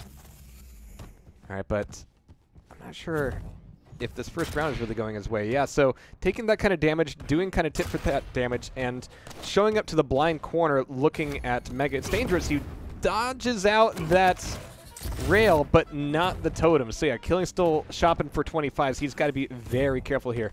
There's a little bit of a chase. Oh, Robs, thanks for the $50 donation. That will indeed be going right into the prize pool for the next Tasty Cups, which will either be QC or QCDE. Not sure which yet. You're free to voice your preference, of course. But we got Killing here again. Very similar to how he was playing up against Gelisak. He's moving a lot. He's, you know, taking items from time to time, but in between the items, he is taking a lot of damage by and large. No frags just yet. Staying alive is actually quite the feat so far with all the damage that Death Row's been spitting out, but he needs to get some shots off of his own. Because the problem isn't that Death Row's hurting Killing in between these items. The problem is that Killing is not giving Death Row anything to think about other than just, you know, doing the damage, but a great Mega Steal. And there's the rail, putting it together and finishing off the frag, but now he's got to be very careful to recover here. Like, Heavy's going to be up. I'm not sure it's going to be worth. Yeah. Let's take a 25. Oh, yeah. So there's the meatballs coming out. Tickling is back a little bit with the LG. Killing just wants to get away. Good rail. He needs the HP, though, and Banana's going to be everything. The information he got from that rocket, like damage or no damage, just knowing he was actually behind him and not cutting him off in front of the Banana, that's everything. But he's still here, and they meet and collide midair. That is going to be Death Row getting his first frag on the board and immediately catching Killing off of the spawn. Nasty stuff. So yeah, anytime you spawn in the second frag of Awoken, be very careful if you're going down that corridor to Heavy, or from Heavy. That's a nasty place to get caught, because yeah, the LG just doesn't leave you any options whatsoever. Sorry, that was the wrong button. I was wanted to hit my reset the score button, not blow everybody's eardrums off with music button. Why does that button do that? Who programmed that? Dumbass. Sorry there, everybody. All right, but here we go into round 2. As Death Row, again, very clean stuff out of him that last round. Killing, again, a lot of motion, not a lot of efficiency, I'm afraid. Suddenly Bull Rush. All right, but Death Row, actually, he hasn't been super aggressive in these first fights, which technically means that Killing should have a much better opportunity to get in on some of these heavy items, but he just cannot help but run into a solid rocket right off the bat. The orb goes a little bit wide, and Death Row gets that first strike, and now the gloves can come off here a little bit. Death Row going to get away from the heavy. I'm going to take that. Not quite the rocket jump he wanted, but I was looking for Killing. Moving back in towards LG. This could be the shot. He gets the rail off anyway. And Killing is still there. He's trying to dance across, but he is open to all this damage potentially. It's a dangerous stuff in the face of Death Row. He's like, hey, Mega, you coming back? All right, cool. And here comes Heavy as well. Death Row delaying it just a little bit. But that's the thing, like, if you're not doing enough damage, even if your opponent's, you know, still controlling items or not, you want them to be thinking, oh man, I better get this Mega or I better get this Heavy, not, oh yeah, I'll leave the Mega up and I'll get back to it if I need it later, I guess. But I just want to shoot him right now. Like, that's a bad situation to be in. Ooh, that is going to be a fantastic totem to finish off killing there. He's going to be on a Nyx, and again, that buys him just so much opportunity. But he just ends up eating all that damage before popping his Ghost Block. And now without the Ghost Block, he's going to be in real trouble here. Goes back into the cutting for 25. Mega's going to be coming back up in 10 seconds, but Death Row can go on a little bit of a rampage in the meantime. He's got LG, he's got rockets. Doesn't need to be getting flashy with the railgun. Oh, but he manages to get the hit off anyway. Killing just cannot show up here at the Mega. And if he's anywhere in the vicinity of this next Heavy, it's going to be trouble. Right here in Rocket City, it's going to be Death Row pushing things forward. He wants the frag before this Ghost Block comes back up. Don't really blame him, but at the same time, he doesn't really need to be in a rush either. Somebody clip that? That's Rocket Rider. I mean, everybody already knows I'm a dumbass. Don't need to rub it in. Rubbing. Alright, so Death Row getting a little bit eager for this frag.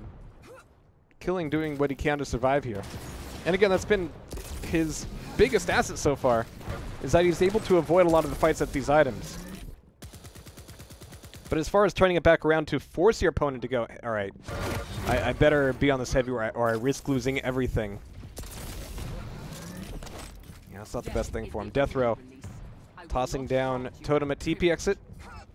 7 seconds to Mega. Death Row wanting to push him with a little bit of LG. We have some defensive Ghost Block coming out, though, and if he comes back to Banana, it's going to be bad news. All right, we're just rocking him twice on the lip with a little bit of extra self-damage there as well. 5 seconds to Heavy. We hear the Tri-Bolt jump pad, and Death Row wants to catch him here, the Banana. Yep, no way out, and Killing goes down for a second round. Prepare to fight. All right, so we've got one more chance for Killing to stay in Awoken. 3, 2, And again, I think 1. Killing is Round just 3. Fight. like one thing away from really putting some of these matches together. Unfortunately, I haven't had too much opportunity to see if the problem is him actually hitting things, but he's just getting caught in a lot of these situations and just not having the response he needs. So if things keep going like this against Death Row as well, I mean, he will have had a very difficult evening, but there's the Dire Orb to turn things back around. He's been looking for a lot of those tonight. It's got to feel good to get one. All right, but it's got to turn into at least one item here. It's a fight over the Mega, but he's backed up into the wall, and with 28 health, he's got to leave now. So this is going to be a Heavy from Death Row. Unless Death Row, I mean, he won't have a railgun. He won't really have any other weapons. So it's going to be a trade, cool. But no more real advantage out of Killing either. He's going to be able to take away armor and essentially get the stacks back to even. But he needs this first shot. Oh, he didn't hear the footstep at the corner. He's got the right idea with the rail. But recovering is now going to be tough because, yeah, Death Row, he could take away the Mega and then immediately put some pressure on. Oof. And yeah, coming around that corner is always tough. It's a very, like, narrow timing thing. There are times when you come around that corner and you've got the drop on them. If they're coming from the LG ammo hallway and you've already got LG out, then yeah, push through that corner. If they're already at the Mega, it's bad news. Oh no, oh no, oh no. Oh no. Alright, so that's going to be GG called on Awoken as Death Row takes it. And I'm not going to blow everybody's eardrums out again. But we are going to be going into map 2 here in just a moment, and this could be the final map of the evening with the crazy schedule with Quake Open League this month. Yeah, we got 3 rounds going tonight, and then is it next week or 2 weeks from now? What day is what day is it? Yeah, so 2 weeks from now is Halloween. I might not be around. There are games happening there for NA players. Is that true? They're not all done? All right, but no, actually, I heard from Gelisac that he gets a lot of trick-or-treaters during Halloween. Herbiter. Which is neat to hear because we don't really get any. And we decide, screw it, we're going to go out. And then I'm sure, like, as soon as we leave, there's, like, dozens of kids who show up and are like, oh, well, these guys don't like Halloween, so I guess we're not going to come trick-or-treating here anymore. So we're not contributing to the perpetuity of trick-or-treating, which I think is important. I'm gonna like Alex Jones soapbox a little bit here about the importance of trick-or-treating. Maybe it's just like a 90s kid thing, because when you're growing up in the 90s, you were watching a Don't Talk to Strangers like PSA every day of the week, it feels like. Like, you have everybody telling you, don't talk to strangers. Captain Planet doesn't want you doing it. Sonic the Hedgehog doesn't want you doing it. Winnie the Pooh doesn't want you doing it. Nobody wants you talking to strangers ever. Strangers want to kill you. They want to rape you. They want to, like, drag you into a van and stick you full of needles. And, of course, with Halloween, there's all the, honestly, stories about, you know, all the nasty things that happen in candy. But when you're a kid and you go trick-or-treating around your neighborhood, what you discover very quickly is that most of the people you live around, most of the people you're in close proximity to most of your life, they are fine. They don't want to stuff you in a van. They don't want to stick you full of needles. They want to give you candy. They're nice. They're fine. I mean, it's not a complicated interaction. You know, you don't need to get to know them. You're just like, just give me the candy, and they give you the candy. But it's a really nice thing to have. And it means that, like, literally the entire neighborhood is your backyard for that night, and nobody really gets too mad at you. Special. Don't want to lose that. Anyway, we'll just keep ranting about Halloween, as it's that time of year. It's the reason for the season. All right, here we go. It's going to be into Molten Falls. Definitely a larger map for killing this time. Sticking with the Ranger, sticking with the Galena. Is he going to go with BJ as the last one? Nope, going back to the Knicks. All right, cool. I like it. But it's going to be a Death Knight coming out of, oh, that's not Galisac. Oh, where am I? It's supposed to be Death Row. Yo, hey. Oh, because I pushed that button too. That button did all kinds of things. Jeez. All right. But yeah, this could be really good for him. Nyx is a decent counter to Death Knight, but Death Knight is still going to be dangerous either way. Here we go. Prepare to fight. All right. Round begins in Yeah, there's so much, 2, like, 1. trunk-or-treating where everybody just goes into, like, a parking lot with their cars and they put candy in their trunks and you just walk from trunk to trunk. Like, that is just, that's god-awful. That is just a travesty. That is not the same thing, and trying to tell kids it's the same thing is just, it's just lying to them. Ugh. Not on my watch. Anyway, here we go. Molten Falls. Oh my god, really good orb work coming out of Killing. Like, when Killing is like going into a bit of a combo wombo with his execution, it is a joy to watch. Now, then again, he wasn't able to practice for much of the last month. He's been on a bit of a forced sabbatical, but it's going to be Death Row taking the frag right on back, making his Death Knight champ 2, and significantly not using his ability for that frag. Yeah, I really hope I didn't have to break the news about trunk-or-treating to anybody out there watching, but it is a thing that happens. It's terrible. I'm sorry, America. We fucked up. All right, so Death Row. Again, just like in Awoken, very eager to, even without like a full stat control, just go, all right, just gonna chill out here and, you know, maybe take an armor if I feel like it. If not, cool. I mean, you could rail me. It's all good. I'll just go get some more health. Hey, Mega, cool, man. Like, Death Row's not really looking all that stressed out here. Like, oh, that's a nice wall. Yeah. Buttress. Yeah. He's going very quiet here. Of course, you want to be able to set up the trap with the Flame Strike, but he showed up that this heavy armor a little bit early, like maybe a little bit too relaxed, because yeah, trying to hatch this heavy can be a real problem, especially as Killing is kind of collapsing on him. Really good rails traded off either way.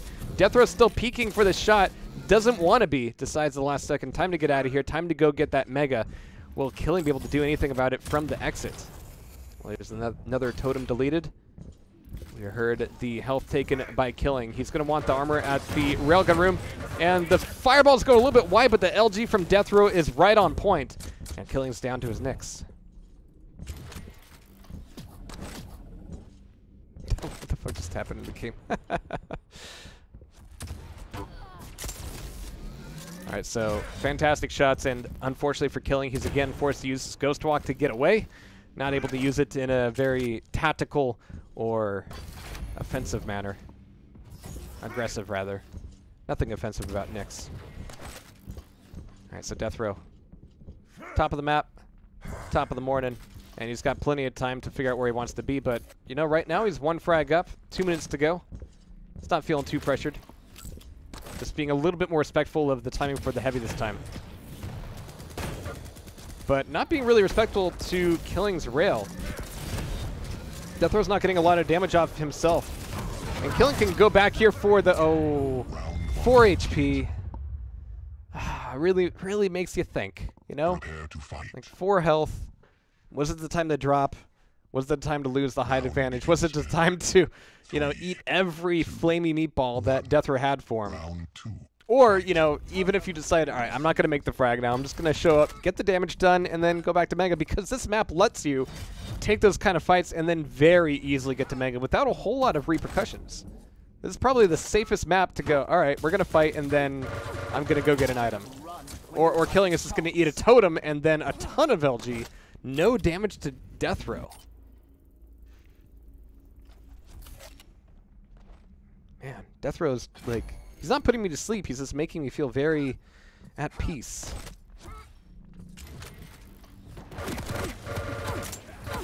Nice. Oh, that orb nearly did all the work. He's going to have to come back up to LG. I like this rocket jump from Death Row. He nearly got the angle on that rail. Just a hair too slow. But it's a good thing to check for there. All right, but of course coming around this corner is a little bit tough. And with actually the removal of a few of these hourglasses, those hourglasses at that corner are going to be a little bit more emphasized, a little bit more important. Oh, it's a bad place for Killing to get caught. Yeah, nasty stuff. It's a bit of a blind corner with the low ceiling. It's not a good combo. All right, so Death Row looking for this next Mega. Killing should be able to get this heavy. There it is. So he's going to have, what, Railgun? Going to be looking for a rocket launcher. There it is. Whew. Too spooked out, Death Row? Really? Okay. Didn't want to stick around. Want to make sure he's not going to be able to get a free LG because, yeah, he'll know that he wouldn't have had the time to get to this side of the map. All the ambient sounds. Yeah. Dig it. But again, Death Row is not worried. He's not in a rush. He doesn't have anywhere to go. Nobody to please. All right, but he's going to hear the Nyx. Good use of the double jump to avoid the first bit of damage, but he immediately backs out of the fight. Okay, he needs to get some rails done. He's been making his best fights happen from shotgun. If he could make another standing up there with the next heavy armor, I mean, he's been able to get some really good damage off, and his rails have been on point as well. Another good shot against Death Row just now. But here comes Heavy, and Killing is looking more for the Mega. Now, he's picked up this one. If he doesn't take too much damage in this fight, then that might be the play. Go to shotgun, be up top, start nailing down the rails. But he wants to Ghost Rock back in, using it to close the distance a little bit and get that rail off. Death Row respecting it enough to get the hell out of dodge. But is Killing just going to push right on through the rail room? Looks like it. And he's actually coming back. A little bit late, maybe. And he can't get up top. But he can come up to nail gun. Nice. Death Row just relying on his LG here. Taking away Heavy. Oh, and that pop might have killed him. Yeah. How many times have we seen those frags where... Oh, jeez. Nice shot. Just that was good. But how many times have we seen it where somebody is, like, not quite able to get the angle for the shot they need, and then a rocket pop just goes, ah, thanks, man. Perfect. Perfectly aligned now. 3, 2, 1. Round 3. After you talk about Rocket Runner, I don't understand you. Anyone else remember the ad with the talking dog that belonged to an embezzler or something? What? What? Qua? Alright, so we got Death Row pushing out to rail, not quite willing to cross, because who would? It's one thing to pick up there is that if you spawn that way, like, go get the railgun, but then immediately recognize that the best place for you to use that railgun isn't mid-map. It's looking over LG, but right now we've got Killing really trying to push through the rail room. And it's going to turn into a rut row room for him pretty soon. Yeah. Death Row, good damage. It's going to be Mega taken, but not really enjoyed by Killing. Honeymoon's over with that Mega. Death Row getting a free Heavy this time around. And it is crazy to me how that little, like, ticking happens with the rail. It's not bad. fine. Alright, so Death Row pushing on forward here. And yeah, those totems potentially give him a lot of information. Same thing for Killing. And Killing setting up these rail angles. He's getting the shot in. Dig it. Oof. Alright, so with that Mega stolen away by Death Row, he's making a very clean sweep over towards Heavy. And if Killing wants to show up, he's going to be doing it from LG, which could be nasty. The tables are turned this time, quite literally. Before we've seen Killing attacking from Shotgun, and that's honestly, again, really where he needs to be. Oh no. Not where you want a fight to happen. I mean, Death Row had to suspect... Oh, what? It was the totem that killed him? What? Which one? Which one? I didn't see that. Was it behind the TP? What? Was it just down at the second platform? Okay. I missed that one.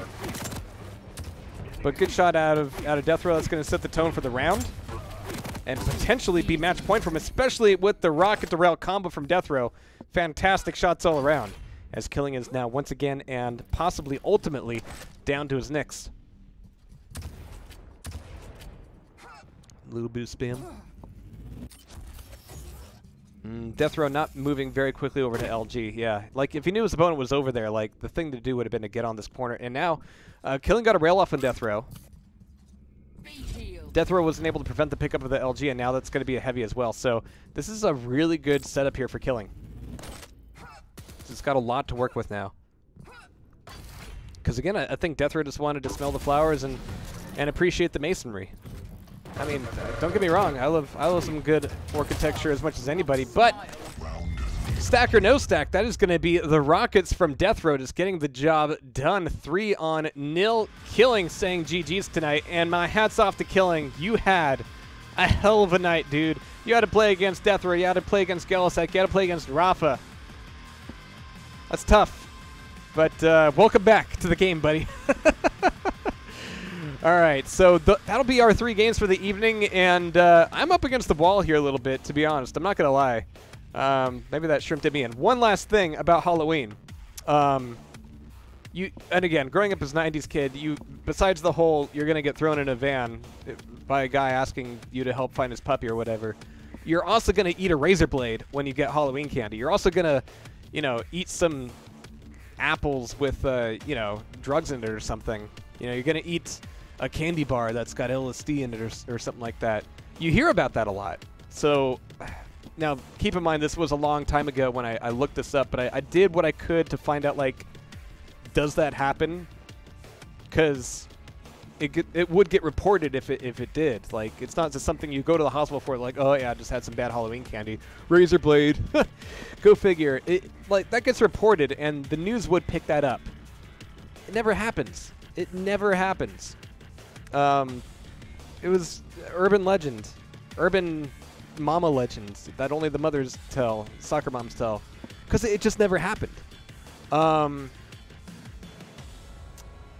2 asterisks on that. Just 2 things to kind of keep in mind. It does happen in dog parks, unfortunately. There are some assholes who like putting like shards of glass or razor blades inside of doggy biscuits and just leaving them in dog parks. That does happen with not a fair amount of regularity, but it's not unheard of. That's unfortunate. That really does suck.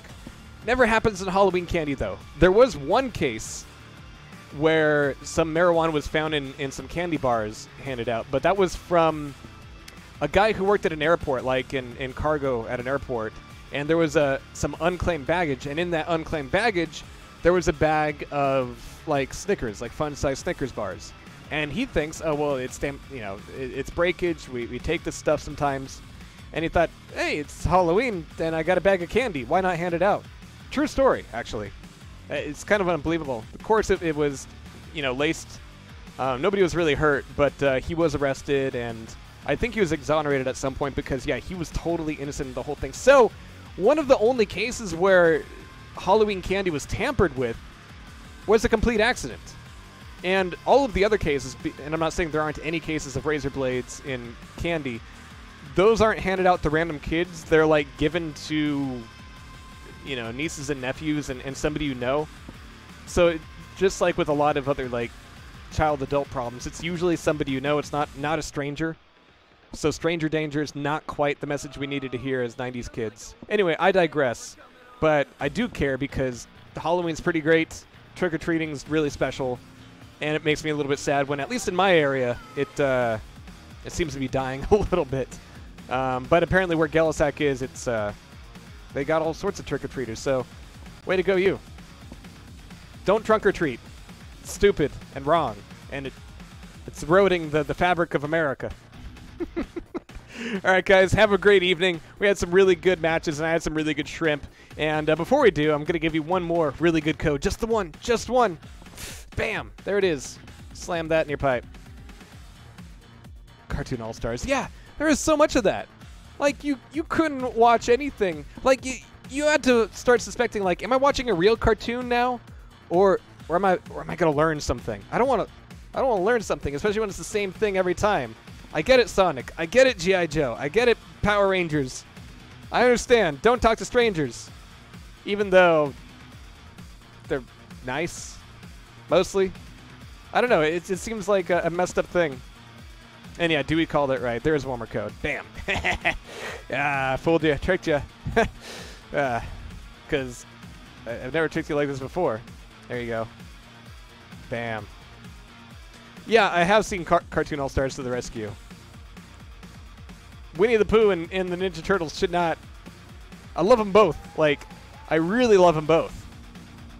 They should... No, they should not mix. Let alone breed. Hey, guys, I think I'm going to log out here because, again, I'm fucking dead. Deader than killing. Poor guy. Again, hats off to you. He really went through the gauntlet tonight. 3 games up against 3 very difficult opponents. My hat's off to you. Maybe in a funeral kind of sense. But guys, I will see you very shortly for King of the Hill on Friday nights. So when I see you, we'll see you. Have a good night.